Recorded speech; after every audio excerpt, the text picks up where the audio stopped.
Toast to Freedom project is very much a continuation of that great tradition started back in the 1960s and 70s and 80s and 90s, where artists were prepared to stand up for freedom, to stand up for human rights, and to make sure that those rights that are enshrined in the Universal Declaration of Human Rights became a reality. Everything started a year ago, likely parallel with the kickoff of the Arab Spring. I flew to see Bill Shipsey, the founder of Art for Amnesty, to talk about the 50th anniversary of Amnesty and the need of a song.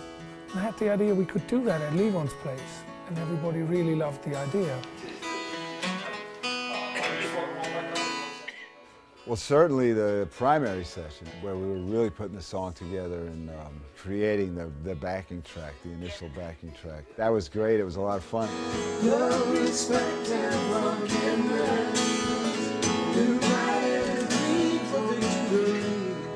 Levon's studio, it's a very inspiring place, and till the end of the days I would love to make my albums there, or write and create music there. We wanted to have a studio like this where those kinds of things could happen. And any kind of a good idea, you know, you don't get cold water poured on it around here.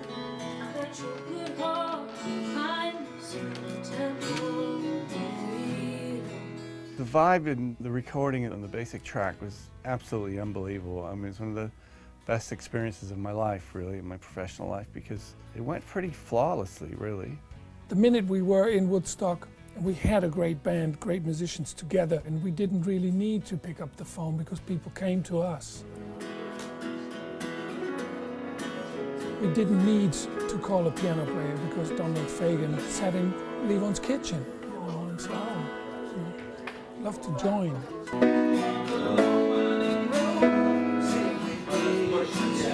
I've been involved with it from a donation angle for a long time, you know, on and off over the years. And it goes without saying at this point that Amnesty is one of the best things you can donate your time or money to. If you really want people to take an idea to their heart, if you want to take the idea of human rights, the idea of freedom to their hearts, you need art.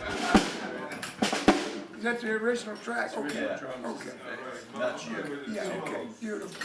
Now to be a part of this is going to be a chance for myself and all of us, all the players, to finally contribute. To our brothers and sisters in the grave, what's that one? That's just Carl. That's just Carl. Cap Mo was not far. He came in, played guitar and sang. I'm talking about freedom.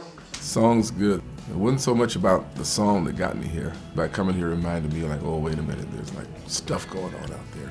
It's like things that need to be called attention to. A lot of time people define our work of Amnesty International in terms of what we're against. We're against torture, we're against people being killed, we're against people being locked up. But we don't often get a chance to express what we're for. And in that room was everything that I believe we're fighting for. That last line should be everybody. The primary criteria was artistic integrity. We wanted to get people singing on this who, by the nature of their work, were credible to be singing about freedom.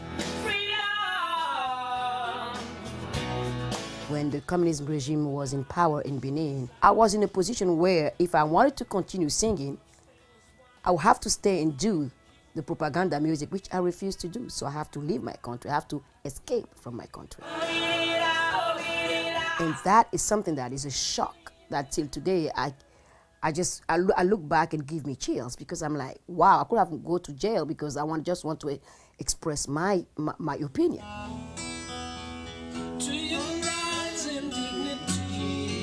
I believe music is particularly effective in moving the emotions of the heart, and after that, the head will follow.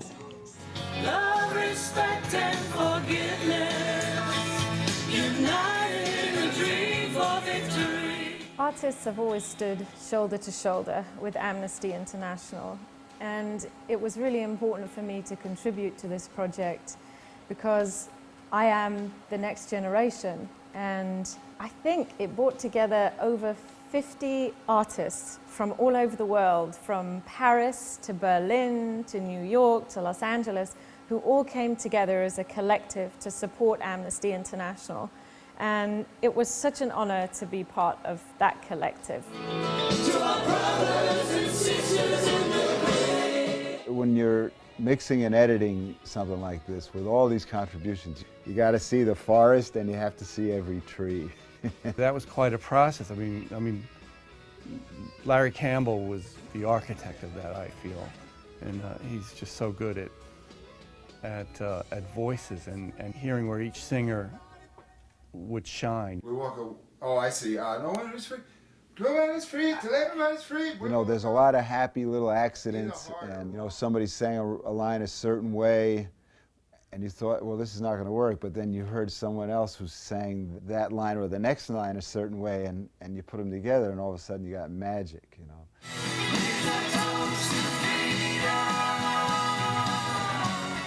Essie and Marianne Faithfull, two completely different generations, but I think there was just a tiny little magic moment when we put them together. You know. To go from a voice like, let's say, Carly Simon, who is also fantastic, to a Jimmy Barnes, who was just like crazy, almost a heavy metal type voice, was you know, fascinating. Susan and David, an Iranian and Israeli singing together about freedom. That's what this is all about. Eric Burden, I thought, was truly amazing, because I was also a big fan of his when I was a kid. He was a big singer in the 60s with the Animals. Whenever I get a telephone phone call, Carlton, I know that there's something interesting that's going to be proposed. And when he mentioned this to me, I thought, wow, this is a great thing to be a part of. And Angelique Kidjo, with anybody, was, you know, that woman is special. For me to express freedom, I use one of the words of freedom in Yoruba, which means ominira. It's the freedom of humankind. It's the freedom of soul of humankind. It's the freedom of speech. The birthright of freedom is ominira.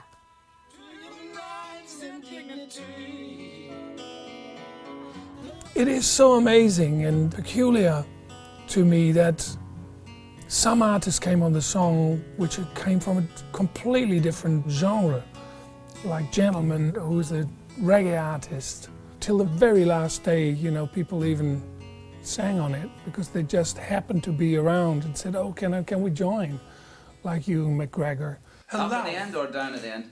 Bind her love to eternal bliss. Up. It's just our kind of human right to be free and to have a voice and to not be punished for using that voice. There's a need in every country, even the countries that we call free countries, to make sure that the authorities don't overstep the line. Everybody put their heart into it. Everybody did. Everybody performed it as though they believed in it and believed in the cause and believed in the value of their contribution to this. Yes, for this I will stand up and fight. Freedom. It's great. Bravo! C'est comme ça, c'est bien. The finest moments of my life have been sticking up for other people. And to do that for Amnesty is a great privilege. People want freedom.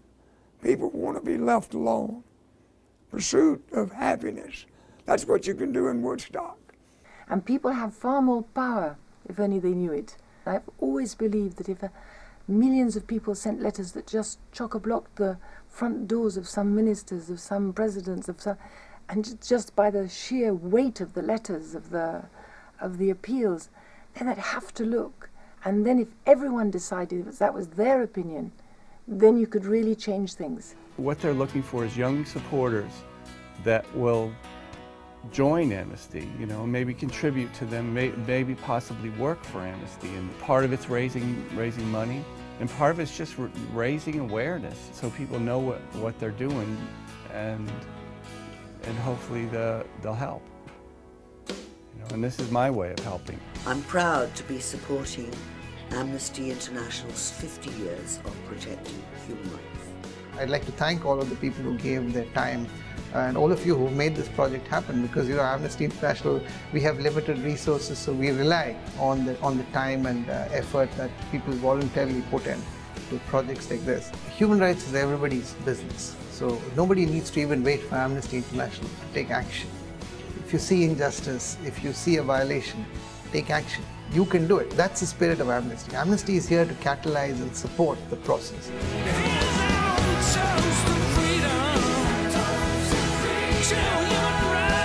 When Peter Benson, the lawyer who created Amnesty International, set it up 50 years ago, I don't think he ever imagined that 50 years later it's going to become the largest human rights movement in the world. It's an amazing story, which one man's outrage resulting in a global movement for human rights. Freedom.